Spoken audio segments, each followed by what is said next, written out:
యేసయ్యాని ప్రత్యక్షతలో బయలుపడనే శాశ్వత కృపణకై. దేవునికి మహిమ కలుగును గాక. ఈ కార్యక్రమం చూస్తున్న అందరికీ ప్రభు పేరట వందనాలు. మరి దేవుని వాక్యాన్ని ఈరోజు ధ్యానం చేసుకుందాం.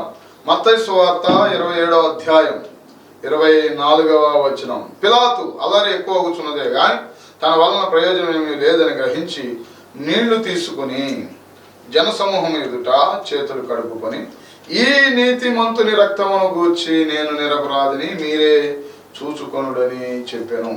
పరిశుద్ధుడైన తండ్రి, చదవని లేఖన భాగంలోంచి మాతో నువ్వు సూటిగా స్పష్టంగా మాట్లాడు. నన్ను నీ ఆత్మతో అభిషేకించి ఆత్మతో బలపరిచి నీ నోటి బోరగా వాడుకున్నాను. వినగలిగిన చెవులు గ్రహించుకున్న హృదయంలో పడే స్థితి ప్రతి ఒక్కరికి ప్రసాదించి మనుషుని జ్ఞానమును చాతుడు మరుగుపరిచింది, వాక్కుని ప్రతిబింబించింది. యేసు దివ్య నామంలో అడిగి వేడుకుంటున్నాము తండ్రి, ఆమేన్.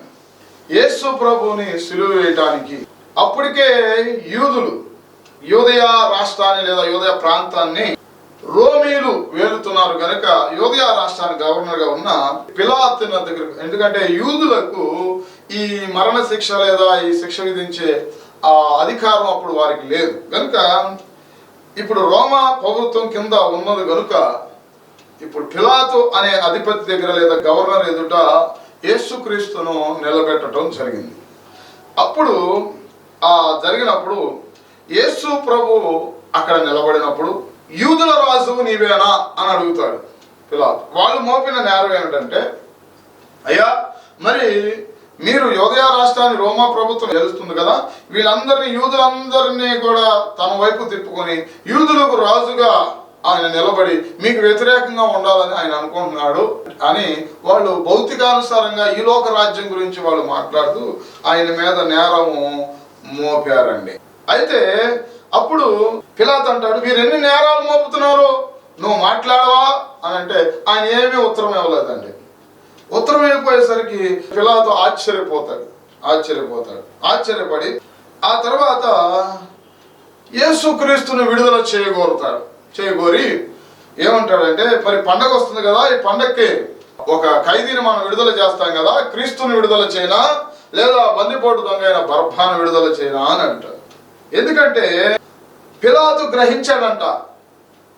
ఎలా గ్రహించాడు అంటే, అక్కడ మనము మత్తయి సువార్త 27వ అధ్యాయం ఏమని గ్రహించాడో చూద్దాం. 17వ వచనంలో, కాబట్టి జనులు కూడి వచ్చినప్పుడు పిలాతు, నేనేమని విడుదల చేయవాలని మీరు కోరుచున్నారు, బరబ్బనా లేక క్రీస్తు అనబడిన యేసునా అని వారిని అడిగాను.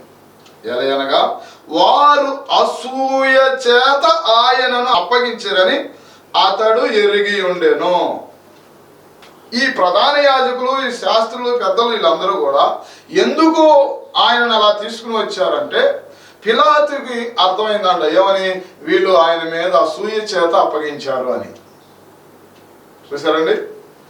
తర్వాత ఈరోజు కూడా చాలా మంది అసూయ చేత ఏమండి యేసుక్రీస్తుని ఎన్నో రకాలుగా ఆయన మీద నిందలు వేయటం, అనేక రకాలుగా ఆయనను గురించి మాట్లాడుతూ ఈరోజు కూడా జరుగుతూనే ఉంది. ఏంటయ్యా అంటే, ఇదిగో ఇక్కడ ఉంది దాని సమాధానం, అసూయ చేత. ఎందుకంటే ఆయన నిజమైన దేవుడు అని దేవుని వాక్యం సెలవిస్తుంది. ఎప్పుడైతే సత్యం వస్తుందో అబద్ధానికి ఇంకా అవకాశం ఉండదు కనుక ఇక్కడ మనం గ్రహించవలసింది ఏమిటంటే, యేసుక్రీస్తుని నమ్మిన వారు ప్రతి దేశంలో కూడా ఇది విస్తరిస్తూనే ఉంది. కానీ ఆదిమ సంఘంగా నుంచి ఇప్పటి వరకు దీనిని ఆపాలని ఎన్నో రకాలుగా ప్రయత్నం చేశారు. ఏంటయ్యా అంటే, వారిలో అసూయ ఉంది కనుక.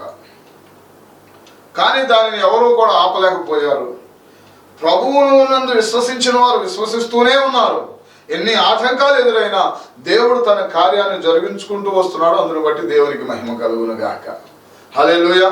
పరిశుద్ధాత్మ దేవుడు ఆ సమయం వచ్చినప్పుడు ఎవరు కూడా దాన్ని ఆపలేకపోతున్నారు. అందుకని ప్రకటన గ్రంథంలో ఒక మాట రాయబడి ఉంటుంది, ఏమనంటే, ఆయనంట మూస్తేనంట ఎవరో తెరవలేరు, ఆయన తెరిస్తే ఎవరో మూయలేరు. దేవునికి స్తోత్రం కలుగును గాక. హల్లెలూయా.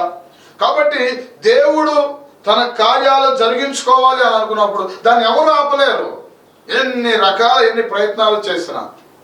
మరి ఇక్కడ ఎలా సిలివేశారండి, ఎలా పట్టుకున్నారంటే, అంతకుముందు ఎన్నోసార్లు పట్టుకోవాలని ప్రయత్నం చేశారు, కానీ యేసు ప్రభు పట్టుకోలేకపోయారు. యేసు ప్రభువే తనంతట తాను మీరు ఎవరిని వెతుకుతున్నారు అని వెళ్ళి వాళ్ళని అడిగి, ఎదురుగుండా వెళ్ళి అడిగి, మేము నజరేయుడైన యేసుని వెతుకుతున్నాం అని వాళ్ళు చెప్తే యేసు ప్రభు అన్నాడు, ఆయనను నేనే, వాళ్ళను పోనవ్వండి అని శిష్యుల్ని వదిలేయమని చెప్పాడు.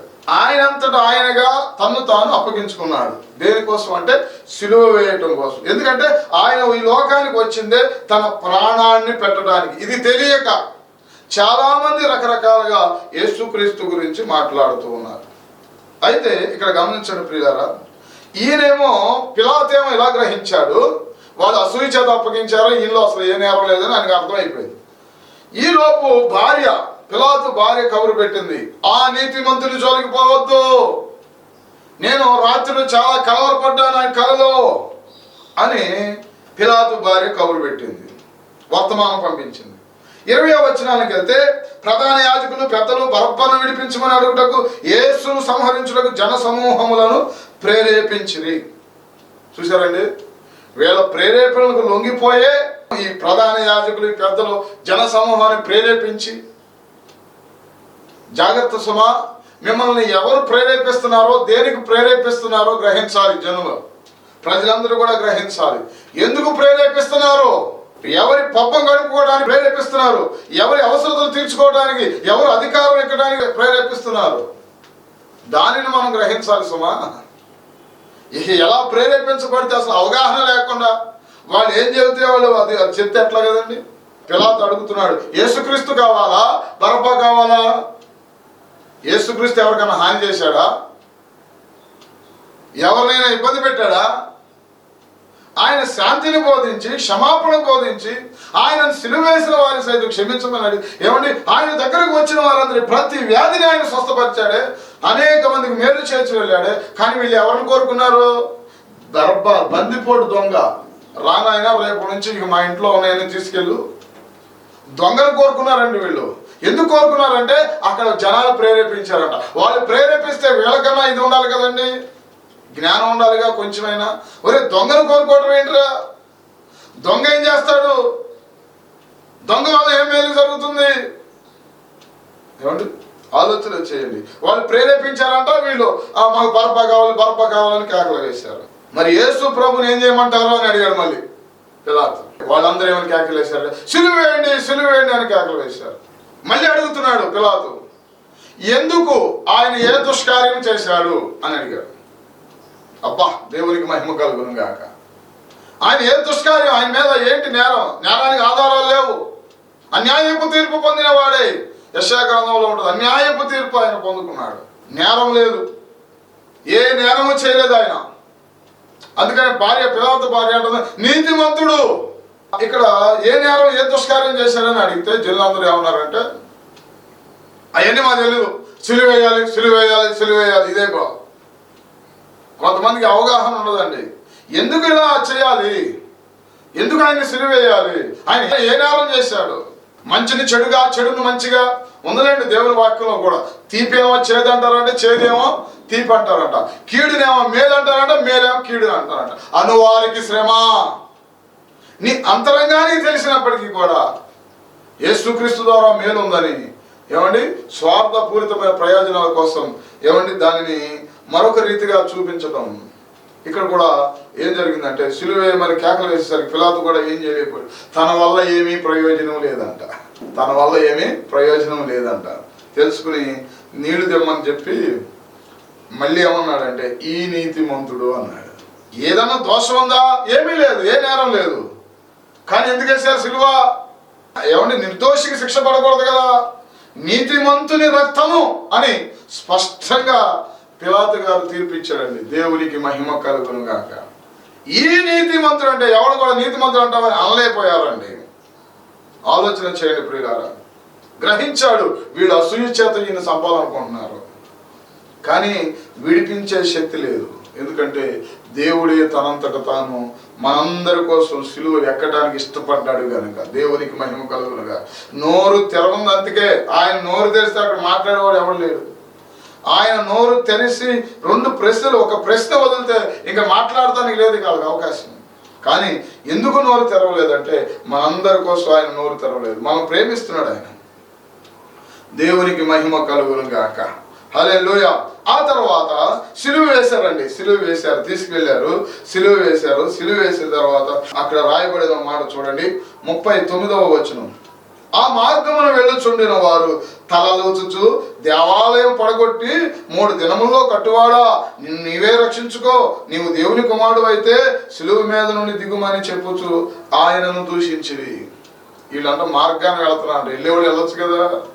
వీళ్ళు ఏమన్నారంటే, దేవాలయం పడగొట్టి 3 రోజులు కడతా అన్నావుగా, నేను నీవే రక్షించుకో, నీవు దేవుని కుమారుడు అయితే సిలువ మీద నుండి దిగు అని. అస్సలు అవగాహన లేని మనుషులండి. ఆయన ఒక ఉన్నతమైన ఉద్దేశంతో ప్రజలందరినీ కూడా తన రక్తము ద్వారా విమోచించాలని, పాపములో మగ్గిపోతున్న, పాపపు ఊబిలో కృంగిపోతున్న వారందరినీ కూడా ఏమంటే పాపాలు ఎక్కడ క్షమించబడతాయి. ఈ రోజు కోట్లు ఖర్చు పెడుతున్నారు కదా పాపాలు క్షమించబడటానికి, కానీ పాపాలు క్షమించబడుతున్నాయి అంటే పాపాలు క్షమించబడతలేదు. కానీ ఇక్కడ గమనించండి ప్రియులారా, పాపములు క్షమించుటకు మనిషి కుమారుడికి అధికారం ఉంది. పాపులను రక్షించుటకు ఆయన ఈ లోకంలోకి వచ్చాడు. నశించిన దాన్ని వెతికి రక్షించడానికి ఆయన బలియాగముగా సిలువ యజ్ఞాన్ని పూర్తి చేయాలి. మధ్యలో దిగమంటే దిగుతాడు ఆయన. ఏమంటే ఆయన చనిపోవాలి, 3వ రోజున తిరిగి లగాలి. సిలువ మీద నుండి దిగటం పెద్ద సమస్య కాదు. ఏమండి, 3వ రోజున మరణించి తిరిగి లేచాడుగా, దేవునికి మహిమ కలుగునుగా. హల్లెలూయా. తెలియదు, అవగాహన లేని మాటలండి. మార్గాన్ని వెళ్తున్నవారు అలా ఉన్నారు. ఇప్పుడు 41వ వచనంలో, అలాగే శాస్త్రులను, పెద్దలను, ప్రధాన యాజకులను కూడా ఆయనను అపహసించు, వీడు ఇతరులను రక్షించెను, తను తానే రక్షించుకొనలేడు. ఇశ్రాయేలు రాజు కదా, ఇప్పుడు సిలువ మీద నుండి దిగిన ఎడల వాని నమ్ముదుము. ఆహా, అసలు బొత్తిగా అవగాహన లేని మాటలండి అన్ని. వాళ్ళు ఏమంటున్నారు చూడండి, పెద్దలో ప్రధాన యాజకులు. ఏమండి, ఇంత ఇతరులకు బోధించవలసిన స్థాయిలో ఉండవలసిన ఎంత దిగజారిపోయి ఏంటయ్యా అంటే ఆ స్వార్థపూరితమైన లోక అధికారం కోసం వాళ్ళు ప్రాకులాడేది. లోకంలో పేరు ప్రఖ్యాతుల కోసం ప్రాకులాడుతున్నారు. వీళ్ళు ఏమన్నారంటే, వీడు ఇతరులను రక్షించదని ఒప్పుకుంటున్నావు గాను. అవును, రక్షించడానికి వచ్చాడు ఆయన. ఇతరులకు మేలు చేశాడు, కుంటివారిని బాగు చేశాడు, గుడ్డివారిని బాగు చేశాడు, చనిపోయిన తిరిగి లేపాడు. ఆయన ఎన్నో అద్భుతాలు, 3.5 సంవత్సరాల అద్భుతాలు, ఆశ్చర్యకార్యాలు ఆయన జరిగించాడు. ఆయన యొద్దకు వచ్చిన ఎవరిని ఆయన త్రోసివేయలేదు. దేవునికి మహిమ కలుగును గాక. తను తానే రక్షించుకోలేడు. ఎందుకు రక్షించుకోలేడు? రక్షించుకోలేక కాదు, ఆ యజ్ఞము పూర్తయ్యాలి, లేఖనాలు నెరవేరాలి. ఆ లేఖనాలు నెరవేరి ఆయన శిలువ యజ్ఞం పూర్తయితేనే సర్వలోక మానవాళ్ళందరికీ కూడా ఆ రక్తం చెందించబడితేనే, ఆ రక్తం ఆఖరి రక్తం వరకు ఆ శిలువలో కాల్చబడితేనే మనుషులందరికీ కూడా విమోచన, రక్షణ, పరలోక రాజ్య ప్రాప్తి జరుగుతుంది. ఆయన యుగ యుగములలో పుట్టిన వారందరికీ కూడా, ప్రజలందరికీ కూడా, ఏ దేశస్థుడు, ఏ మతం, ఏ భేదము లేదండి. అందరూ కూడా ఆయన విశ్వాసం ఉంచిన వారికి ఆయన రక్షణ ఇవ్వడానికి ఆయన సిద్ధంగా ఉన్నాడు. ఎందుకంటే ఆయన చేసిన యజ్ఞం ఈ లోకంలో ఎవరు చేయలేదు కనుక, ఆయన కాల్చిన రక్తాన్ని ఇంకెవరు కాల్చలేరు కనుక. ఎందుకంటే ఆయన పరిశుద్ధుడు. ఇక్కడ పిలాతు కూడా ఈ నీతిమంతుని రక్తం అంటున్నాడు. దేవునికి మహిమ కలుగు. ఎందుకంటే దేవుని వాక్యం సెలవుస్తుంది, నీతిమంతుడు లేడు, ఒక్కడు లేడు. ఎందుకంటే మనుషులలో అందరూ కూడా ఏమంటే ఏ భేదం లేదు, అందరూ పాపము చేసి దేవుడు అనుగ్రహించే మహిమను పొందలేకపోతున్నారు. నీతిమంతుడు రక్తం లేదు. యేసుక్రీస్తు ప్రభువే నీతిమంతుడుగా, పరిశుద్ధుడిగా ఈ లోకానికి దిగి వచ్చి మానవాళి తప్పిపోయిన ఎవరి దుర్మార్గపు పనులు చేసిన వీళ్ళందరి వారి కొరకు రక్తము చిందించి రక్షించడానికి ఆయన ఈ లోకానికి దిగి వచ్చాడు. వీళ్ళు ఏమంటారు, తను తానే రక్షించుకోలేడు. ఇశ్రాయేలు రాజు కదా, ఇప్పుడు సిలువ మీద నుండి దిగిన వాడిని నమ్ముదాము, దిగితే నమ్ముతారంటే. ఏమండి, ఎంత దారుణంగా మాట్లాడుతున్నారండి నిజంగా. అసలు అవగాహన లేదా? ఏమంటే పెద్దవారు అయ్యారు, వయసులో పెద్దవారు అయ్యారు, కానీ అసలు అవగాహన లేదే. సత్యాన్ని గ్రహించే ఆ కన్నులు లేవే, ఆ చెవులు లేవే, సత్యాన్ని సత్యంగా ఒప్పుకునే స్థితి లేదే. ఈ భౌతిక సంబంధమైన ఏమంటే జీవితం పెద్దగా ఏముండదు, తర్వాత ఉంటుందండి. మన ఆత్మ రక్షించబడకపోతే యుగ యుగాలు నరకంలో నశించిపోతాం. అందుకనే ఆయన శిలువ యజ్ఞం, ఆ శిలువ ద్వారా మానవులందరినీ కూడా ఏకము చేసి తండ్రితో సమాధానపరిచి తండ్రికి మనకు ఉన్న అడ్డుగొండను తొలగించి ఇప్పుడు పరలోకంలో ఏమంటే ప్రతి ఒక్కరూ కూడా దేవుని సన్నిధిలోనికి వెళ్ళి ప్రార్థించే అనుభవాన్ని దేవుడు మనకు అనుగ్రహించాడు. దేవునికి మహిమ కలుగును గాక. హల్లెలూయా. కాబట్టి ఈ శిలువ యజ్ఞము చేసిన వారందరినీ కూడా యేసుక్రీస్తు ప్రభు క్షమించాడు. ఈ శిలువ వేసి ఆయన కొట్టిన వారిని, ఆయన అపహసించిన వారిని, ఆయన ఉమ్మ వేసిన వారిని వాళ్ళందరినీ క్షమించాడు. విచిత్రం ఏంటో తెలుసా అండి, వారందరిలో చాలా మందికి రక్షణ కూడా ఇచ్చాడు. నమ్మిన వారందరికీ కూడా. దేవునికి మహిమ కలుగును గాక. అపోస్తుల కార్యముల గ్రంథం 3వ అధ్యాయం 13వ వచనం. ఇక్కడ పేతురు యోహానులు ఒక అద్భుతం చేశారు. పుట్టి కుంటివాడైన వాడిని దేవాలయం శృంగారము దేవాలయం ఎదుట ఆ భిక్ష వ్యక్తుకునే అతన్ని బాగు చేశారండి. నజరేయుడైన యేసుక్రీస్తు నామమున లేచినాడు అంటే వాడు చక్కగా పాదం నిలిపి మోపు గంతులు వేస్తూ పుట్టుకుంటే వాడు స్వస్థపరచబడాడు యేసు నామములో. దేవునికి మహిమ కలుగును గాక. వాళ్ళందరూ కూడా విస్మయం ఉంది. ఈ పేతురు యోహాను ఒక రకంగా ఎక్కడో విచిత్రమైన మనుషుల్లాగా చూస్తున్నారు. వాళ్ళందరూ ఆశ్చర్యపడుతున్నారంట. అప్పుడు అన్నాడు పేతురు, మా సొంత శక్తి చేత మా భక్తి చేత ఏమీ ఇతరు ఖాళీ లేదు. మీరు సిలువ వేసి చంపారే, అదిగో ఆ నామములో, ఆ యేసు నామములో ఇతరికి స్వస్థత వచ్చింది అనేసరికి వాళ్ళు ఆశ్చర్యమైపోయిందండి. ఇప్పుడు 13వ వచనం అపోస్తలుల కార్యముల గ్రంథం 3వ అధ్యాయం 13. అబ్రహాము ఇస్సాకు యాకోబు అనువారి దేవుడు అనగా మన పితరుల దేవుడు తన సేవకుడైన యేసును మహిమపరిచి ఉన్నాడు. మీరు ఆయనను అప్పగించితిరి. పిలాతు ఆయనను విడుదల చేయుటకు నిశ్చయించినప్పుడు మీరు అతని ఎదుట ఆయనను నిరాకరించితిరి. పిలాతు విడుదల చేయాలని అసూయ చేత అప్పగించారని ఇందాక మనం చూసుకున్నామండి. అయినా కూడా యూదులైన వారు ఏం చేశారంటే, లేదు సిలువ వేయాల్సిందే, ఏ దుష్కార్యం చేశాడు, లేదు సిలువ వేయాల్సిందే అని మీరే అప్పగించారు యేసు ప్రభుని. మీరు పరిశుద్ధుడును నీతిమంతుడైన వారిని నిరాకరించి నరహంతకుడైన మనుష్యుని, అంటే ఆ బరబ్బాని మనుష్యుని మీకు అనుగ్రహింపమని అడిగితిరి. మీరు జీవాధిపతిని చంపితిరి గాని దేవుడు ఆయన మృతులలో నుండి లేపెను. అందుకు మేము సాక్షులము. ఆయన నామమందలి విశ్వాసం మూలముగా ఆయన నామమే మీరు చూచి ఎరిగి ఉన్న వీరిని బలపరచెను. ఆయన వలన కలిగిన విశ్వాసమే మీ అందరి ఎదుట వీరికి ఈ పూర్ణ స్వస్థత కలగజేశాను. దేవునికి మహిమ కలుగును గాక. హల్లెలూయా. మీరు జీవాధిపతి నీతిమంతుడు పరిశుద్ధుడైన వారిని నిరాకరించారు, ఆ బరబ్బను కోరుకున్నారు, కానీ దేవుడు ఆయనను మృతుల్లో నుండి లేపాడు అని పేతురు గారు చెప్తూ ఉండి అదిగో ఆయన నామమందలి విశ్వాసం మూలముగా. ఈరోజు చాలా మంది అంటున్నారు ఆయన ఇంకా లెగలేదు, ఆయన చనిపోయాడు కానీ తిరిగి లేలేదు అన్నారు. మరి ఇప్పుడు ఇది ఎలా జరిగింది? ఆయన నామమందలి విశ్వాసం మూలంగా వీడికి కాళ్ళు వచ్చినాయి. దేవునికి మహిమ కలుగును గాక. అపోస్తలుల కార్యముల గ్రంథం 3వ అధ్యాయం 17వ వచనం. సహోదరులారా, మీరును మీ అధికారులను తెలియక చేసితిరని నాకు తెలియను. దేవునికి స్తోత్రం. ఆ రోజు పిలాతు దగ్గర మీరు సిలువ వేయండి అని కేకలు వేశారు కదా, సిలువ వేయండి అని అప్పగించారు కదా, ఇదంతా కూడా మీరు మీ అధికారులు, మీ ప్రధాన యాజకులు, మీరు అందరూ కలిసి తెలియక చేశారు. తెలిస్తే చేయరు. ఆయన ఎవరో తెలిస్తే మీరు చేయరు. ఆయన ఎంత గొప్పవాడో తెలిస్తే మీరు అలా మాట్లాడరు. ఆయన నీ కోసం ఏం చేశాడో నీకు తెలిస్తే ఆయన అలా మాట్లాడవు. తెలియక నువ్వు మాట్లాడుతున్నావు, ఆయన గురించి తెలియక మాట్లాడుతున్నావు, తెలియక చేస్తున్నావు. ఎంత అద్భుతమైన మాట అండి. సహోదరులారా, మీరును మీ అధికారులు తెలియక చేసేదిరని నాకు తెలియను. అవును, ఈరోజు కూడా చాలా మంది యేసు ప్రభు గురించి తెలియక మాట్లాడుతున్నారు. యేసు ప్రభు అంటే ఆయనే ఏమండి రాబోతున్న రారాజు, మరణంను జయించిన రాజు అండి. ఆయన రెండవసారి మనందరినీ కూడా ఆ పరలోక రాజ్యంలో చేర్చడానికి తీసుకువెళ్తున్నాడు. అందుకనే చూడండి, తిమోతికి రాసిన మొదటి పత్రిక 1వ అధ్యాయం 12వ వచనం. పౌలు గారు కూడా ఏమని చెబుతున్నాడు? పూర్వము దోషకుడును హింసకుడును హానికరుడునైన నన్ను తన పరిచర్యకు నియమించి నమ్మకమైన వానిగా ఎంచినందుకు నన్ను బలపరిచిన మన ప్రభు అయిన క్రీస్తు యేసుకు కృతజ్ఞుడునై ఉన్నాను అని చెప్పి, తెలియక అవిశ్వాసము వలన చేసి తిని గనుక కనికరింపబడి తిని. ఈ పౌలు గారు కూడా సామాన్యుడు కాదండి. యేసు ప్రభు నమ్ముకున్న వారిని హింసించి, వాళ్ళను చంపి, కొంతమందిని పట్టుకుని చెరసాల్లో వేయించి నానా బాధలు పెట్టిన వాడండి ఈ పౌలు గారు, సౌలు గారు ఉన్నప్పుడు. అందుకని చెప్తున్నాడు, నేను పూర్వము దోషకులను, హింసకులను, హానికరుడునై నన్ను దర్శించాడు.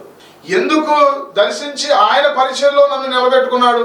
ఇప్పుడు ఆయనే సాక్ష్యార్థమే వాడబడుతున్నాడు పౌలు గారు కదా. ఎందుకంటే తెలియక అవిశ్వాసము వలన, ఏమండి, ధర్మశాస్త్రం అంతా తెలిసిన వాడు ఇప్పుడు అన్నాడు నాకు తెలియక. మనం అనుకుంటున్నాం నాకు ఆ శాస్త్రం తెలుసు, ఈ శాస్త్రం తెలుసు, అన్ని శాస్త్రాలు తెలుసు. ఆయనకు తెలియదు అనుకున్నారా? అన్ని శాస్త్రాలు తెలుసు. గమలీయేలు పాదాల యొద్ద ఏమంటే చక్కగా ధర్మశాస్త్రాన్ని అపోసన పట్టిన వాడు పౌలు గారికి తెలుసు. కానీ ఇక్కడ ఏమంటున్నాడు చూడండి, యేసు ప్రభు ఎవరో, ఆయన ప్రత్యక్షత ఏంటో, ఆయన సన్నిధిలో ఉన్న సంతోషం, ఆయన మన కోసం ఏం చేసాడో తెలియక, ఆయన నమ్మిన వారిని, ఆయనే నిజమైన దేవుడు అని తెలియక ఆయన నమ్మిన వారిని హింసించాను, దూషించాను, రకరకాలుగా వారిని మాట్లాడాను, నిందలు పెట్టాను, శ్రమ పెట్టాను. ఇదంతా ఎలా చేశానంటే తెలియక అవిశ్వాసం వలన చేసి తిని గనుక కనికరింపబడి తిని. దేవునికి మహిమ కలుగును గాక. హల్లెలూయా. కాబట్టి ఇక్కడ గమనించండి ప్రియులారా, తెలియకే మాట్లాడుతున్నారని గ్రహించాలి ప్రతి ఒక్కరు కూడా. తెలిస్తే అలా మాట్లాడరండి. తెలియక పేతురు గారు కూడా అన్నారు, మీరు ఆ రోజు సిలువను పిలాతు విడిపించాలని చూసినప్పటికీ మీరు సిలువేయండి సిలువేయండి అని ఎందుకు కేకలు వేశారంటే మీరు తెలియక చేశారు. తెలిస్తే అలా మాట్లాడేవారు కాదు. ఆయన పరిశుద్ధుడు, నీతిమంతుడు, ఆయన జీవాధిపతి, జీవమిచ్చేవాడు, ఆయన జీవానికే అధిపతి. ఆయన మీరు చంపేశారు, కానీ ఆయన మృతుల్లో నుండి తిరిగి లేచాడు. దేవునికి మహిమ కలుగును గాక. ఆ తర్వాత 5వ అధ్యాయం ప్రసంగి గ్రంథం 1వ వచనం, నీవు దేవుని మందిరంలో పోవునప్పుడు నీ ప్రవర్తన జాగ్రత్తగా చూసుకున్నాము. బుద్ధిహీనులు అర్పించినట్లుగా బలి అర్పించుట కంటే సమీపించి ఆలకించుట శ్రేష్టము అని చెప్పి వారు తెలియకయే దుర్మార్గపు పనులు చేయుదురు. వారు తెలియకయే దుర్మార్గపు పనులు చేస్తారు. తెలిస్తే ఎవరు చేస్తారండి దుర్మార్గపు పనులు? తెలియక చేస్తున్నారు చాలా మంది. తెలియక యేసుక్రీస్తు గురించి రకరకాలుగా మాట్లాడుతున్నారు. వద్దండి, ఒకరోజు తప్పనిసరిగా మీరు కూడా తెలుసుకుంటారు సత్యాన్ని. తప్పనిసరిగా రే నేను అలా మాట్లాడే పశ్చాత్తాప హృదయం మీకు తప్పనిసరిగా వస్తుంది. దేవుడు మిమ్మల్ని మారుస్తాడు. ఎందుకని మారుస్తాడు చెప్పమంటారా? ఆయనను సిలువ వేసిన వారిని సిలువేమని కేకలు వేసిన వారికి కూడా ఆయన రక్షణ ఇచ్చాడు. పేతురు గారు మాట్లాడినప్పుడు ఒక్కసారి ఆ మాట కూడా మనం చదువుకుని మనం ముగించేసుకుందాం. అపోస్తల కార్యముల గ్రంథం 3వ అధ్యాయము 25వ వచనం, ఆ ప్రవక్తలకు దేవుడు అబ్రహాముతో నీ సంతానమందు భూలోకాంశంలోనే ఆశీర్వించబడని చెప్పి మీ పితరులతో చేసిన నిబంధనకు మీరు వారసులై ఉన్నారు. ఎవరు వారసులై ఉన్నారు? ఈ సిలువ వేసిన వారు. దేవుడు తన సేవకును పుట్టించి మీలో ప్రతివానిని వాని దుష్టత్వము నుండి మళ్లించడం వలన, తెలియక చేశారు కదా దుష్టమైన పనులు, దుష్ట కార్యాలు చేశారు కదా, దుష్టత్వం వలన మళ్లించడం వలన మిమ్మల్ని ఆశీర్వదించడానికి ఆయన మొదట మీ వద్దకు పంపానని చెప్పాను. ఈ సిలువేమ అని కేకలు వేసిన వాళ్ళందరికీ కూడా ఏమని చెబుతున్నాడు అంటే పేతురు గారు, పాపను మాకు విడుదల చేయి, పిలాతు దగ్గరికి వెళ్ళి మాకు యేసు ప్రభు వద్దు, మా సిలువేయమంటే వాళ్ళందరినీ అంటే దేవుడు ఏం చేయాలనుకున్నాడంటే తన సేవకును పుట్టించి ప్రతి వాణిని దుష్టత్వం నుండి మళ్లించి, దుర్మార్గపు పనుల నుంచి, పాప పనుల నుండి మళ్లించి, ఏమండి వారిని పరిశుద్ధపరిచి, తన రక్తము ద్వారా పరిశుద్ధపరిచి మిమ్మును ఆశీర్వదించుటకు, మేము ఆయనను సిలువేయమని కేకలు వేసిన వారిని, అప్పగించిన వారిని కూడా ఆశీర్వదించాలనుకున్న గొప్ప దేవుడు అండి. దేవునికి మహిమ కలుగును గాక. హల్లెలూయా. ఆశీర్వదించుటకు ఆయన మీ వద్దకు వచ్చాడు అని చెప్పేసరికి ఈ వాక్యం విన్నవారు, ఈ వాక్యం అపోస్తల కార్యం గ్రంథం 4వ అధ్యాయం 4వ వచనం, దాని కంటిన్యూస్ గానే ఉంటుందండి. 3వ అధ్యాయం 4వ కంటిన్యూగానే ఉంటుంది. 4వ అధ్యాయం 4వ వచనం, వాక్యము వినిన వారిలో అనేకులు నమ్మిరి. వాక్యం వినిన వారిలో అనేకులు నమ్మిరి అని మాట్లాడి ఆ తర్వాత వారిలో పురుషుల సంఖ్య, ఈ నమ్మిన వారిలో పురుషుల సంఖ్య ఇంచుమించు 5,000 అంట. దేవునికి స్తోత్రం కలుగును గాక. ఇప్పుడు చూడండి, ఆ రోజు సిలువేయండి సిలువేయండి సిలువేయండి యేసు ప్రభు మాకొద్దు అని చెప్పిన వారిలో ఎంతమంది రక్షించబడ్డారు? దేవునికి స్తోత్రం. ఎంతమంది? అనేకులు. స్త్రీల లెక్కట్లో పోయారు, యవనస్తులు లెక్కట్లో పోయారు, పురుషులు ఇంచుమించు 5,000. పురుషులు మాత్రం 5,000 ఉన్నారు. ఇంకా మిగతా స్త్రీలు ఎంతమందో ఏమండి, ఇంకెంతమంది రక్షించబడ్డారు ఆ లెక్కలేదు. దేవుని కార్యాలు చూడండి. ఏమండి, ఆయనను సిలువ వేసి తెలియక చేసిన వారిని దేవుడు ఆయన కనికరించి వారికి రక్షణ ఇచ్చినప్పుడు నీకు తప్పనిసరిగా ఆయన రక్షణ ఇస్తాడు. అలాంటి వారు ఎవరైతే తెలియక ఆయన గురించి మాట్లాడుతున్నారో, ఏమండి సిలువ మీద నుండి దిగు, నిన్ను నువ్వు రక్షించుకోలేవు, ఇతరులను రక్షించడానికి వచ్చాడంట అని ఏదేదేదో మాట్లాడేశారు కదా. వాళ్ళందరూ ఇప్పుడు ఏం చేశారండి? వాళ్ళందరూ ఏం చేశారు? ఈ వాక్యం విన్న వారందరూ అనేకులు నమ్మారు. సత్యాన్ని గ్రహించినప్పుడు, ఏమండి సత్యం మనం స్వతంత్రులుగా చేస్తుంది. వాస్తవాన్ని ఏమని గ్రహించినప్పుడు, ఆయన పరిశుద్ధాత్మ వారిని సంధించినప్పుడు ఇంకెవరు ఆపలేరండి రక్షించబడకుండా. ఏదో ఆపుదామని ప్రయత్నం చేస్తారు, ఎవరి వల్ల కాదు. చూడండి, వీళ్ళు ఏమంటే బరబ్బను కోరుకున్న వాళ్ళే, సిలువేమని కేకలు వేసిన వాళ్ళే, పిలాతు దగ్గరికి వెళ్ళి సిలువే సిలువే సిలువే అని కేకలు వేసిన వీళ్ళందరినీ కూడా ఏమంటే పేతురు గారు చెప్పిన ప్రసంగాన్ని విని, పేతురు గారు చెప్పిన మాటలు విని, ఆ వాక్యాన్ని విన్న వారిలో కొన్ని వేల మంది రక్షించబడ్డారు. వారిలో పురుషులు 5,000 మంది. దేవునికి మహిమ కలుగును గాక. అలాంటి గొప్ప కార్యాలు ఈ అంచె దినాల్లో చూసుదుము గాక. అనేక మంది రక్షించబడుదురు గాక, అనేక మంది సత్యము తెలుసుకుందురు గాక, అనేక మంది తెలియక ఎవరైతే యేసుక్రీస్తు గురించి మాట్లాడుతున్నారో, తెలియక యేసుక్రీస్తు మీద ఆయన నమ్మిన వారిని హింసిస్తున్నారు, వారందరూ కూడా రక్షించబడుదురు గాక, ఆశీర్వదించబడుదురు గాక, పరలోక రాజ్య వారసులుగా దేవుడు వారిని వాడుకొనును గాక, వారి ద్వారా అనేకమైన గొప్ప కార్యాలు జరిగించును గాక, యేసు నామములో అద్భుతాలు జరుగును గాక. అట్టి కృప ఈ మాటలు వింటున్న ప్రతి ఒక్కరికి అనుగ్రహించును గాక. ఆమేన్. ప్రార్థన. పరిశుద్ధుడైన తండ్రి, కృప కలిగిన దేవా, ఈ మాటలు మా హృదయాల్లో ఫలింపచేయండి. అనేక మంది నాయన తెలియకే నిన్ను గురించి అపార్థం చేసుకుని, అర్థం చేసుకోలేని మనసుతో, లేదా లౌకికమైన స్వార్థముతో, లేకపోతే పేరు ప్రఖ్యాతులు లేదా ధన వ్యామోహముతో, ఏదో యేసుక్రీస్తు మీద బురద జల్లితే ఏదేదో మాట్లాడితే మనకి ఏదో వస్తుంది అనే ఆలోచన, వారి యొక్క తాత్కాలికమైన జీవనాన్ని గడుపుకోవడానికి ప్రయత్నాలు చేసే అనేక మంది ఈ రోజుల్లో మేము చూస్తున్నాం. అయితే వారు తెలియక చేస్తున్నారని నీ వాక్యము ద్వారా మాకు తెలియపరిచావు. నీకు వందనాలు. వారందరూ కూడా సత్యాన్ని తెలుసుకొని, హృదయాలు నొచ్చుకుని, హృదయాల్లో పొడవబడి, హృదయాలు మారు మనసు పొంది, అయ్యా వారిని సాక్షులుగా మార్చబడదురు గాక. అద్భుతాలు జరుగును గాక. ఎవరైతే సిలువేమని కేకలు వేశారో వారినే, మాకు బరబ్బ కావాలి, యేసు ప్రభు వద్దన్నారు, వారినే నువ్వు రక్షించావు. పేతురు గారి ప్రసంగం ద్వారా, పేతురు గారి మాట్లాడటం ద్వారా నాయనా, అలాంటి వారు అనేక మంది ఈ రోజుల్లో అయ్యా మరి రకరకాలుగా ఆయా ప్రాంతాలలో మరి నాయన నీకు విరోధంగా పనిచేస్తున్న మా దేశంలో పనిచేస్తున్న వారు అనేక మంది ఉన్నారు. వారందరూ కూడా సత్యాన్ని తెలుసుకుందురుగాక. తెలియక చేస్తున్న వారందరూ కూడా కనికరించబడుదురుగాక. అదిగో సౌలు ఎలా పౌలుగా మార్చబడ్డాడు, అతను కూడా అంటున్నాడు, నేను తెలియక చేశాను కనుక కనికరింపబడ్డానని. అవునయ్యా, తెలియక మాట్లాడుతున్నాను నీ గురించి. దయతో వారిని క్షమించి, వారికి నీ రక్షణ ఇచ్చి, అయ్యా నీ కృపతో వారిని జ్ఞాపకం చేసుకొని, అయ్యా సత్యాన్ని గ్రహించి ప్రతి ఒక్కరూ నీ వైపు తిప్పబడే కృప దయచేయమని, ఈ వాక్యం వింటున్న ప్రతి ఒక్కరిని దర్శించమని, మేలుతో తృప్తిపరచమని యేసు దివ్య నామములో అడిగి వేడుకుంటున్నాము తండ్రి. ఆమేన్. అందరికి వందనాలు. దేవుడు మిమ్మల్ని సమృద్ధిగా దీవించునుగాక. ఆమేన్. Our address, Pastor Yehoshua Kamila, బేతేలు ప్రార్థనా మందిరం, లేలగారు గురూరు మండలం, Krishna district, Andhra Pradesh. Pin code 521366. మా phone number 7842711167. Our address, Pastor Yehoshua Kamila, బేతేలు ప్రేయర్ చర్చ్, లాలగరువు గురూరు mandal, Krishna district, Andhra Pradesh. Our pin code 521366. Our phone number 74271167.